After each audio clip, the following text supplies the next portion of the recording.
Welcome to another podcast, guys. Today, I just wanted to talk a little bit about technology and especially the design aspect of it and why it feels like it has become stagnant, especially for the last few years. I don't see any advancements going on. Samsung used to be kind of the pioneer in advancing new technology, doing different flip and slide phones and different design laptops and all that good stuff. But recently, it feels like they've stopped and they've just gotten lazy. And by lazy, I don't mean they're not making phones and they're not making new phones. But the problem is that all these companies are stuck behind each other. They just wait for the next company to probably start making something new and then jump on that same exact design. For example, I remember, probably a lot of you remember it as well, when Samsung, I think it was Galaxy Grand, when it first came, we thought it was some kind of notebook. Yes, I had to buy it. There was no way for me not to buy it. But everybody was telling me, did you buy a notebook? Seriously, why didn't you just buy a tablet or a laptop? Because it was so big. And for you that maybe don't know or didn't live that time, it was, let's say, approximately the size of an iPhone 14 regular, or whichever iPhone is the smallest. I lost track so far on these iPhones and Samsungs, and they come with a million phones that are kind of exactly the same, and you cannot really tell them from each other. But my point is that none of them are advancing. Yes, there was one of them that attempted to advance, and it was LG. Now, LG came up with the LG Wing. Yes, they had the LG G7, they had the Curve, the G Pro. They were actually beautiful phones. The curved one, I had it. I really enjoyed it. I felt like I had something different at least. I had a phone that made a difference, at least design-wise. It has infrared blaster. It has a lot of good stuff on it, but it didn't last that long. Then we saw the other one that they tried to do, LG Wing, as I said. The reason LG Wing didn't go so far was not even the advancement on its technology or any of that stuff. Actually, it was quite a capable phone. The problem was the company itself. It was LG. And if you know anything about LG, unfortunately, I have to say it, I have been burned by them, and a lot of other people have been burned by them. And no, I'm not making this up. You can go, it's public information. Lawsuits that are against LG, that they don't stand by their warranties. And yes, prime example, myself. Yours truly, almost $4,000 refrigerator, barely 3 years old. And yes, the compressor went out. It has a 5-year full warranty to begin with. And then on top of it has a 10-year partial warranty, which means, if the compressor goes out, I think they'll pay.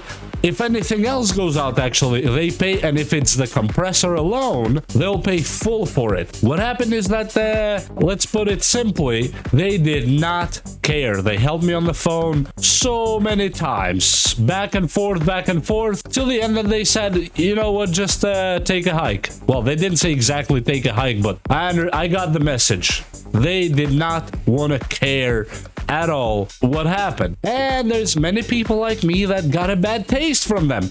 Now, next thing that was from LG again, and I'm not making this up, I have nothing against LG except for my own personal experience. Bought a TV, 75-inch, LG, whatever, OLED or whatever they had the latest at that time. That's 2 years ago, I think. It was quite expensive. It was not a cheapo one.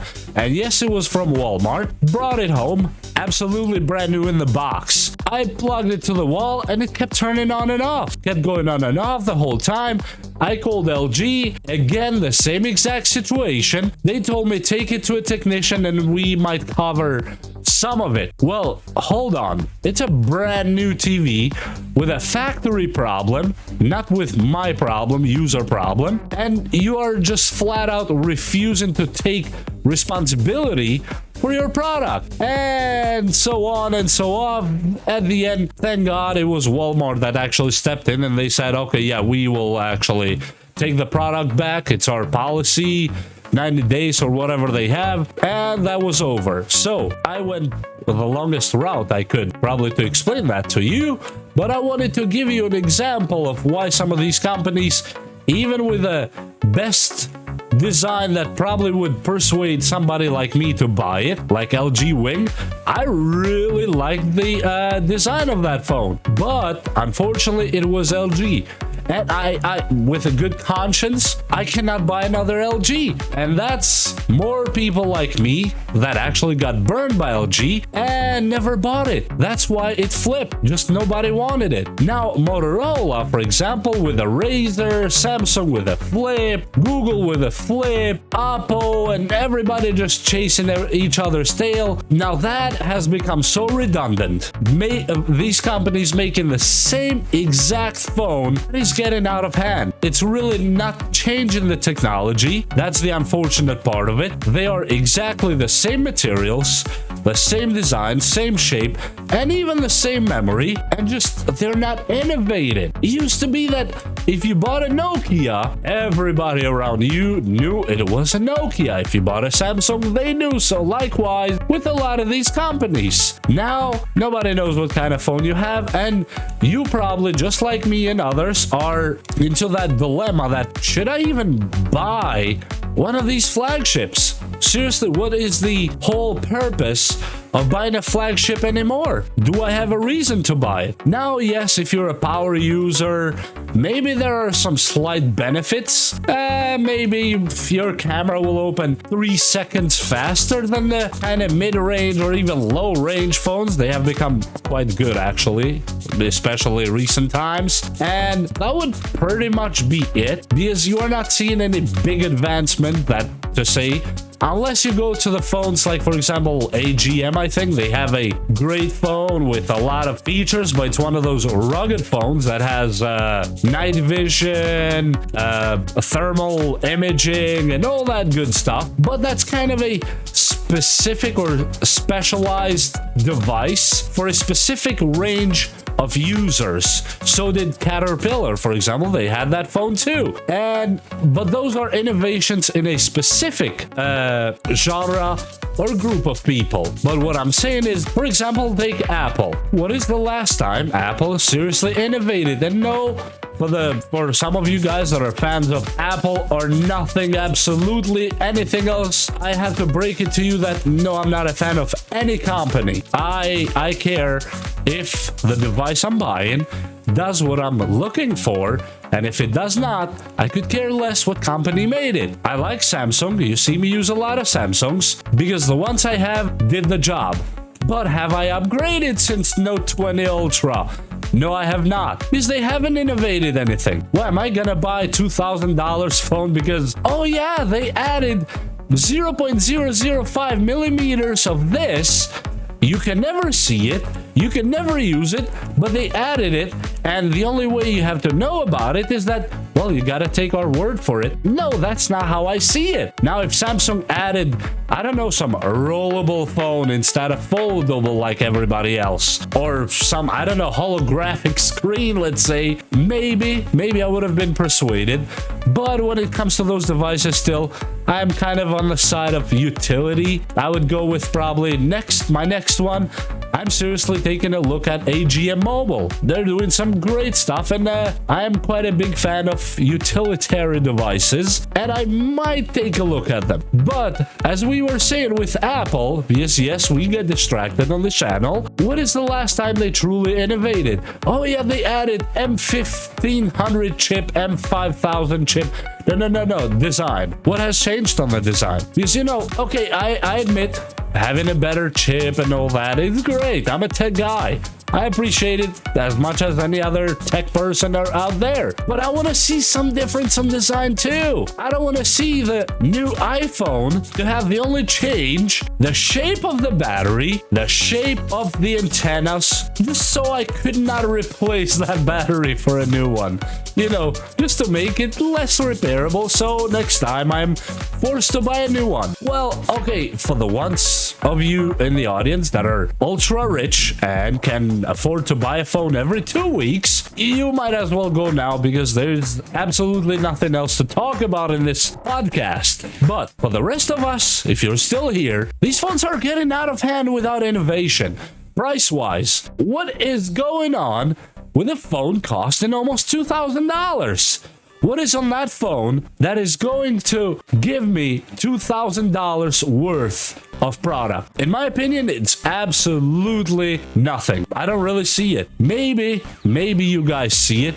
And please, if somebody sees it and I'm just somehow blinded by the lights, I guess, I don't know, point it to me where that change is that I'm failing to see. Because as far as I can tell, none of the new phones are worth $2,000. What are you doing on it? You gaming? Well, $2,000? I can list you so many PCs, laptops, or parts that you can build a great PC with $2,000 that will make that phone look like a joke. Or are you editing videos on that phone? Absolutely not. Well, you can try, but it's not gonna go that far if you are doing power editing. Otherwise, if you're doing just light editing, just throwing stuff together, stitching them together, any laptop after 2012 will do that job perfectly fine. And yes, you can get an old laptop, install some Linux on it, just learn Kdenlive or something good on it, and edit for free, install it for free, and it does exactly what a phone does. So tell me, what is the next thing? Oh, it has great cameras. Okay, what is the advancement on that camera that is really putting you against professional photography? I would argue that there is almost absolutely nothing, because there's no such thing as mobile photography competing with professional photography. There's no such thing. You have to forget that part, and that's just not gonna happen. It's not how it works, and it will never work. You bought $2,000 maybe because you're rich or your daddy's rich. That's fine. More power to you. I have nothing against you. I hope you're a trillionaire. Seriously, I would love to have some billionaires on my channel. I have nothing to lose from them, only to gain. But I highly doubt it. And laptops now are going on the range of $5,000. Phones, $2,000. Well, computers depends on what you do. Graphics cards, yeah, you can go up to $3,000, $4,000 just for the GPU alone. Or $500, $600 and over $1,000 sometimes for CPU alone. Yes, they have advanced, but they're forgetting one thing, that as advances go on, they should not be advancing the price, comparing a GPU or a phone that came today with a phone from the 90s. Yes, I know, you spend more material, but show me one company that spent $1,000 on that particular device. Yes, now I know research and testing and labs and all that, but why do they hire market and accounting? They are supposed to calculate those earnings or losses or whatever you want to call that for by the million or by the thousands sales, not per every single sale. Because now everybody should just set up shop somewhere, sell phones for over $1,000 a pop. Boom, in a year you're a trillionaire now, because we're not billionaires anymore. And that's just kicking out a lot of people that would love to try that latest phone and give it a shot, and maybe more people like me would buy phones more often. When phones made more sense, design-wise, cost-wise, and all that, I actually used to change phones quite often. Laptops, quite often. Computers, quite often. But they haven't changed. Cars, the same. The only car that I could see myself changing it with is maybe another used car before 2017. After 2017, all the cars are exactly the same, just like the phones, and not worth the money absolutely at all. Now, I know you're gonna bite my ears on this one, and it's okay. That's why I like to talk to people in comments if you have an opinion. Elon Musk, he did a great deal of going out of his comfort zone with Tesla. Well, now Tesla is a little bit stagnant at this point, except for the Cybertruck. Now, a lot of people have opinions that they're gonna say, oh, I hate that truck. That truck doesn't look good. That truck is bad. Well, in my opinion, that is innovation. that truck actually looks like something that I would see myself buying. Not gonna buy it, but I would see myself risking to buy it design-wise, because it's something new, it's something different, and it's something I would appreciate. Otherwise, if I want to buy a Ford Lightning, whatever that is, I just go for a Ford Raptor. The cost when it comes to keeping it is the same. You're not really saving any money on cost, gasoline versus the battery. Have you checked lately how much energy costs? Electricity? I don't care if they say it's solar or it's made by lightning or I don't know, atoms from other universes. Energy prices are crazy. So that's not an incentive to buy an electric car unless you're ultra rich. I'm gonna stick with whatever oldies I have. If I can't afford to put gas on them, I just stay home. Get a bicycle. You know, public transport. Not that it's any cheaper sometimes, but it is what it is. But when it comes to innovation, I have a real hard time putting my finger on a company and say that, oh yeah, now that's something different. Now that's something that's worth it. Because they are all redundant. They're all chasing each other's tail. And if you disagree with me, that is fine. But I have to point you to a lot of companies following Apple's really shady practices of acting like they're protecting the environment, which is not true at all, by removing the charging block. Well, oh, but we all have chargers at home. No, but I'm paying for it. That's the problem. I am paying for it. I'm paying for the headphone jack. I'm paying for the SIM tray. I want them there. I want them there. If I don't use them, that's on me. That's fine. If I don't want to take advantage of them, that is still fine. But to say that I'm going to pay $1,500 and get less than I got 2 years ago, that's a bit ridiculous. And I'm talking to the general population, and I'm talking about the ultra rich again, because I'm not. So I have to fit my shoes on my feet and not others' feet. So with that said, I don't know, I'm open for talk. Please point on the comments below. What company would you say that has done any kind of advancements that are worth it and that make logical sense? I'm not talking about that make sense for their pockets, that make sense for their PR team, for their, I don't know, for their fan base, because you know, if you're a fan, you're a fan. There's no convincing you otherwise that a company's not there for your benefit. A company's primarily for their own benefit, and if you benefit from it, that's just a bonus or a plus. But primarily, yeah, you are not the primary driver, because if you were the primary driver, these companies would not chase each other's tail. Samsung would do something new. Samsung would not remove the charger. Samsung would not remove the headphone jack, but they did remove it because they saw Apple sold a lot of those wireless earbuds. It was not made. That's not an advancement. That is a disadvantage to have less features. And when they say that, oh, but nobody's buying wired headphones anymore, nobody's using them, I got news for you. Have you checked Sennheiser, Shure, all the big companies that make extremely amazing audio stuff? Yeah, they make headphones that have an audio jack. And have you ever thought of latency? That exactly electronic waves are not the fastest thing you can ever rely on, or you should even rely on for any certain period of time? Yeah, that's what I thought. So I would argue that companies are becoming extremely lazy on one side and economically hostile against their own customers. Because now they're acting like they're launching a new product, but indeed, what is the difference between that product and the last one? Oh, well, maybe there's some difference that we can put on paper, but in reality, you cannot see it with a naked eye because you know, you're not smart enough to see it, so you have to take our word for it. Well, I guess they're not smart enough to take my money, because, you know, respect goes both ways. When I am respected, I will respect back. And yes, I appreciate respect, actually. If a company respects me as a user, as a customer, I'm more prone to going back to that company giving them more of my money, respecting what they do, and probably talking about that company to other people and making sure that that company gets the credit they deserve. But so far, there is becoming fewer and fewer of them, locking things down, making repairs impossible, making parts impossible, kind of making things up on paper, which the difference is not easy to see anywhere physically, design-wise, hardware-wise, and all that. Yes, they say there's a new chip inside, but okay. How am I gonna use that chip more than the previous one?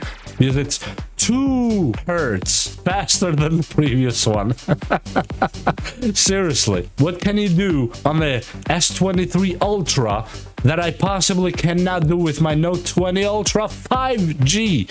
Because now even the names are becoming a little bit less than smart. They used to actually have really cool names, but now they're just, you know, being lazy and cheap on the names too, even though prices are going higher. And I don't want to sound like I'm pissed at the companies, because I understand it's business, nothing personal. I just take it a little bit personal maybe when they try to shift the blame on us, the customers, that we are inferior to their science masters and PR team to understand what they meant with a newer device they came up with, because we are too not smart to understand and see the differences that are major. We just don't see them, and it becomes at some point really tiresome. It becomes a little bit almost offensive against my intellect itself, and a company has the guts to say that I don't see the innovation, but they're doing it. Look, just because you added 2 more hertz to the chip, that's not what I'm talking about at all. I could care less. Put the same chip my Note 20 Ultra has, put the same GPU, put everything exactly the same, but redesign it. Make something that makes sense. Make something that's not Apple or Google, and make something that's different. Make something that stands out. I will buy it. You'll see that I actually will not care that you inside it did not change almost anything, because the phone I have is plenty powerful. It's probably the best phone ever made, except for the headphone jack. I wish it had it. Now that, out of 10, I would give it 7 points just for the audio jack alone. But to say that we don't understand the innovation and the companies are doing it and charging us more for it, yeah, you can sell that to somebody else, because I'm selling my bridge in Brooklyn starting from tomorrow.